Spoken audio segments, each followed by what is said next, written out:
Welcome to Middle School Walk and Talk, a podcast series offering heart, hope, and health to members of our middle school communities.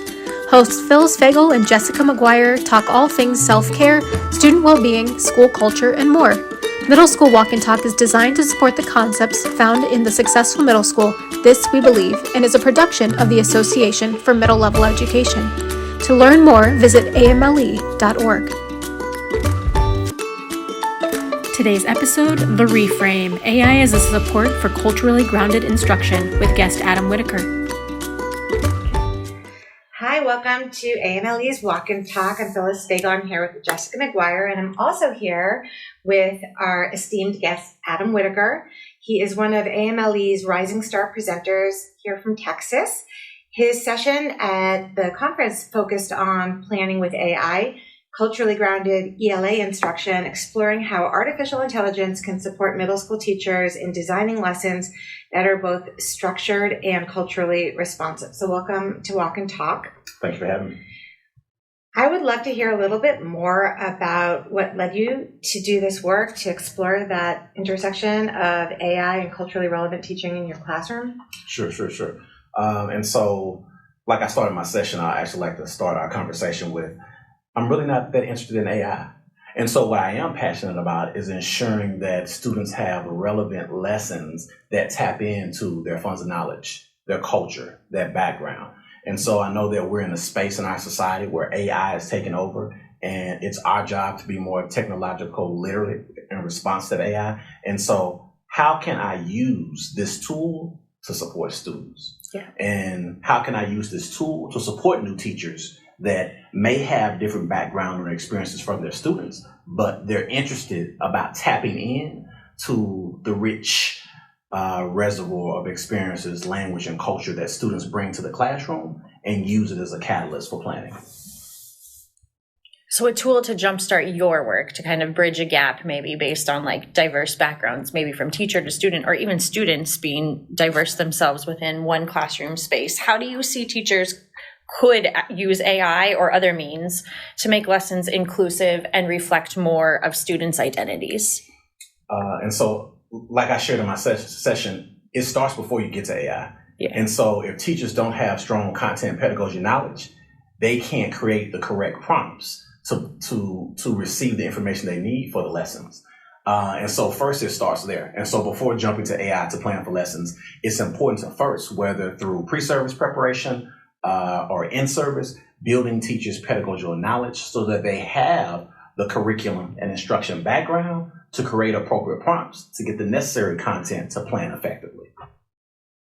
That makes a lot of sense to me, and actually it really speaks to me when you said you're not that interested in AI. Yeah. As somebody who also uses AI as a tool in my work with kids to teach social skills or interviewing skills, one of the first things people ask me is to talk about technology and to talk about AI. And I have to say, I actually don't know much about AI at all. I don't know much about technology at all. Sure, it is just a tool. Uh-huh. And so that really... But we know about kids. But we know about kids, and we know what kids need.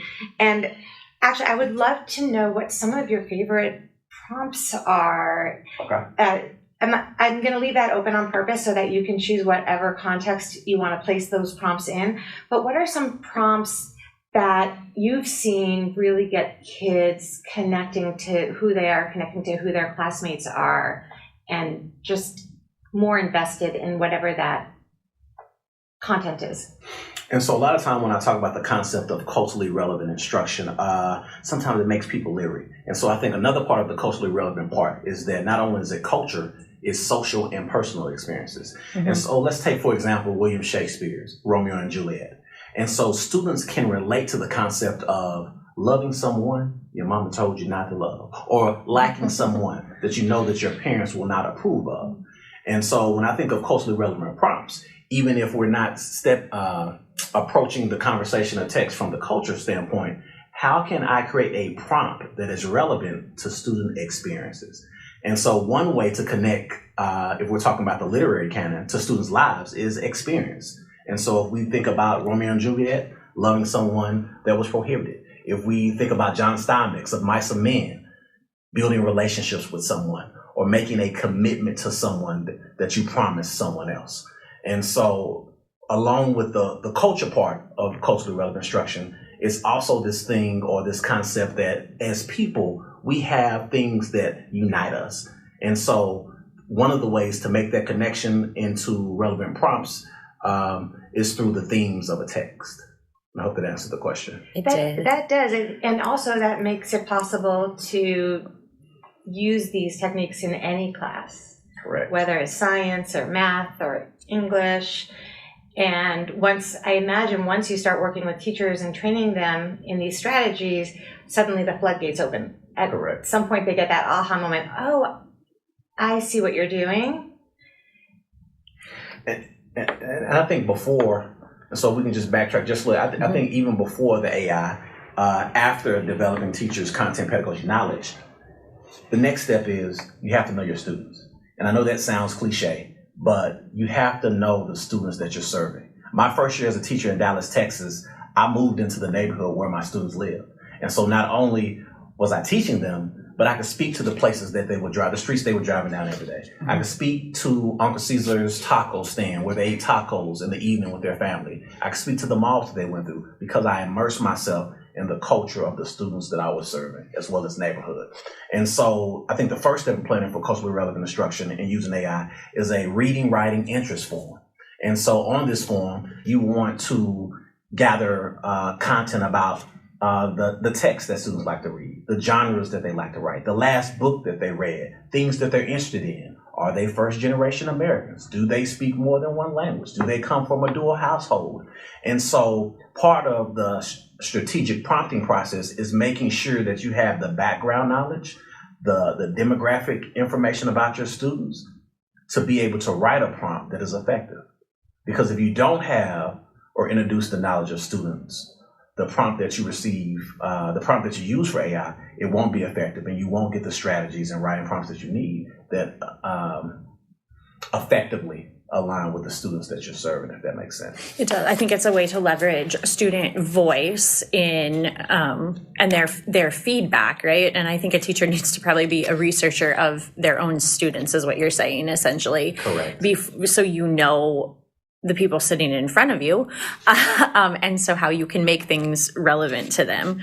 I think that I'm going to swing back to ELA just a little bit, even though we kind of broadened it to obviously any content area. Earlier when you were talking, I just thought, okay, there's in my mind like different sides of the continuum of English language arts teachers, and I kind of think it has to do with when you entered the profession a little bit and how you were taught to teach, but probably not always. But like there's some English language arts teachers that I think have been in the profession, and some of our listeners for a long time, who honestly started their career teaching the novel or teaching the piece of writing, right? So it not so much about like the critical thinking behind it, like I'm actually teaching this novel. Like you'll hear teachers say that, right? Or bargain over at what grade level do we read this versus this, or I teach that novel. You can't teach it in 6th grade. I teach it in 8th, right? Okay, so there's one realm of teacher there, right? And then you have this other realm, and I would say it's predominantly made up of initially like teachers who are newer to the profession, right? That are doing exactly what you're saying. Like what is at the root of this? When we're reading this as a class or when I'm assigning this to my students, what is the root and the critical thinking around this?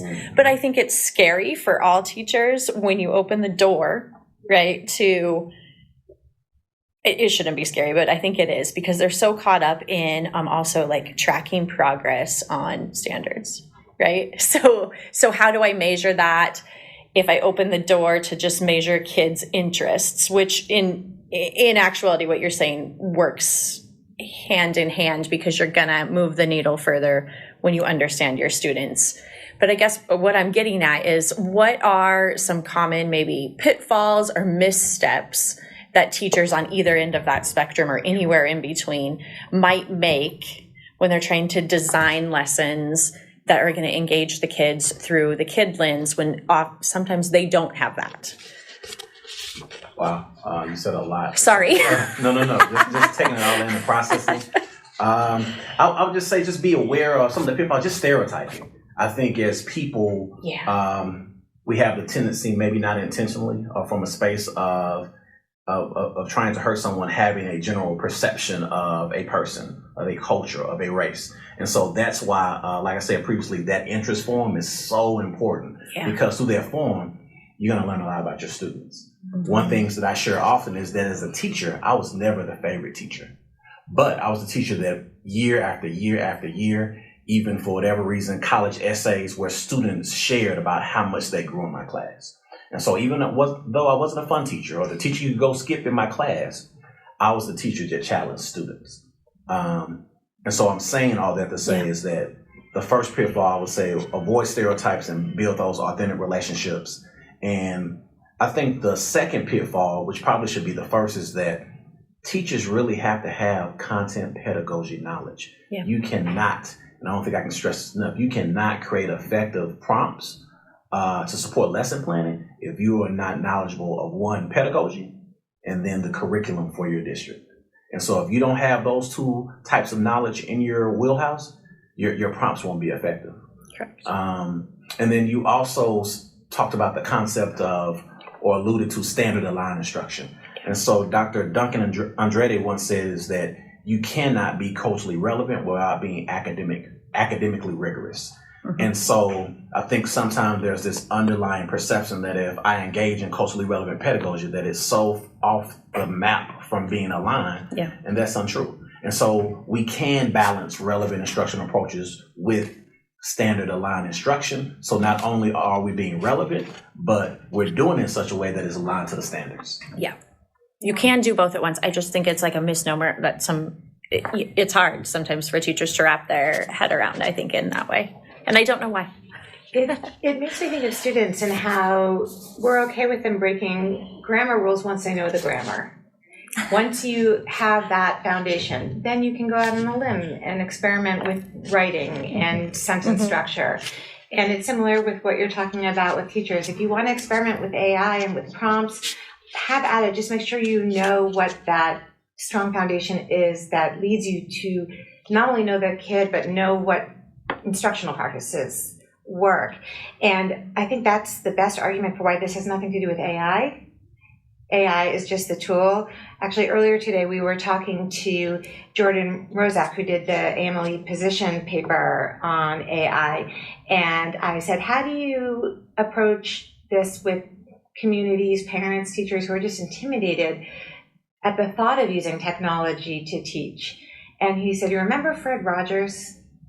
Remember Mr. Rogers? Mr. Rogers used technology to teach. And it was very effective. And I don't know what he would think about AI today, but my guess is he'd be pretty curious about how you could use it to help students. And I wonder what you do to help people feel less intimidated by incorporating these new strategies into their approach. First of all, just shout out to Mr. Rogers. So I grew up on him, and so definitely, I don't think I'm the educator today without Mr. Rogers or Sesame Street. But in terms of making it less intimidating, I don't take that lens. I actually hope that people are intimidated by it. And I say that from the standpoint is in the conflict, in the struggle, is when we grow the most. And so if you're not scared just a little bit, if you're not intimidated, if it doesn't feel overwhelming, then you're not doing the right thing. And then if you feel these feelings and then you stir away, you're still not doing the right thing for kids. And so the goal is that you feel, and so that overwhelming and emotional feeling that you may be encountering is because you're being stretched. And through that stretching, the hope is that you embrace it. You look at the students in your classroom. You honor John Steinbeck's Of Mice and Men, The Old Man and the Sea, Scarlet Ibis, The Most Dangerous Game. You take all these pieces from the literary canon and, for lack of a better word, you make it cool for students. Students love Most Dangerous Game, right? They love it because of the action. They love it because you have these men, they're lost at sea. And so they're trying to figure out, are the men going to die? Or what's this hunt that he's talking about? What's this prey that he's talking about? And so I look at culturally relevant pedagogy as a way to make learning cool. When I was in high school in Dallas, I had a teacher, Dr. Louis White, and he made thinking cool.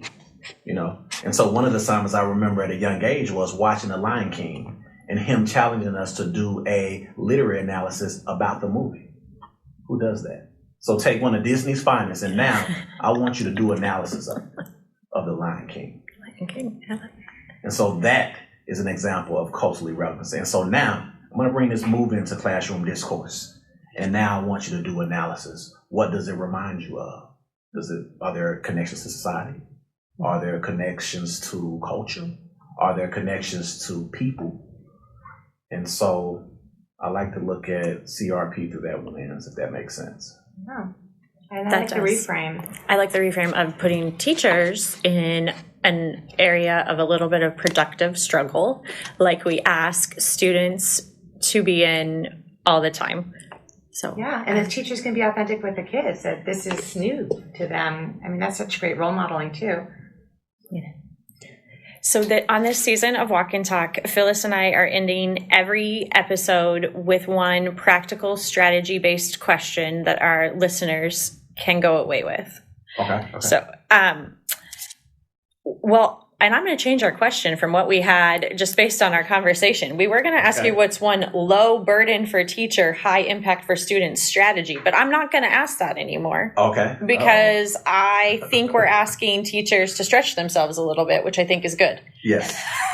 Yes. So I feel like that question was too watered down. Okay. So what is one way any teacher in any content area in a middle school can put themselves out there and extend themselves a little bit? And in a way that puts them in that productive struggle that will bring in more culturally relevant, responsive practices to their classroom. Look at the movies, the appropriate ones. Yeah. The music, the appropriate music, language practices, and popular culture. Yeah. And so don't be afraid to, at times, look through life from the lens of your students. What music are they listening to? What movies are they watching? What reality shows engage them? And what popular cultural practices align with what you're teaching in the classroom? And so if we're teaching, and I have an old school perspective about grammar and mechanics, and so if we're teaching grammar, and so I love sentence diagramming. And so when I did it in my classroom, I did it with a new twist.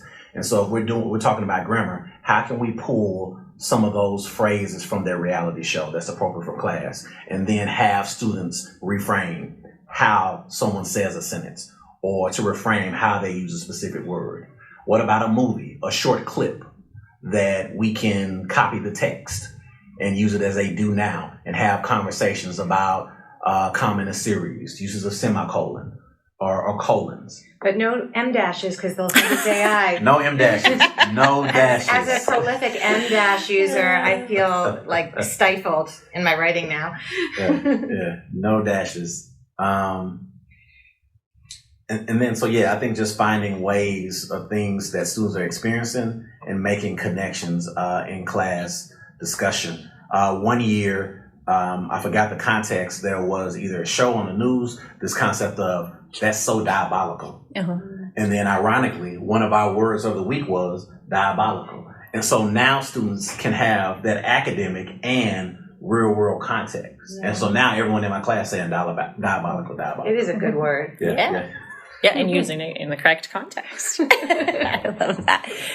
Thank you for those practical strategies. And I, as you were answering that question, I was thinking a lot of times at schools, we talk about the school culture, just the culture within the school. And as an administrator, sometimes we talk about it like, first I'm working on my staff and the adult culture, and then it's going to trickle down to work on our student culture. And it just frankly shouldn't be that way, because we influence each other. And instead of living us as adults and them as students, I like the concept that you just presented, pushing ourselves to learn a little more. We know about their world, but live it a little more. So our culture is one culture already and overlapping. Thank you so much for this conversation. Sure. Where can the listeners connect with you and find out more about your work?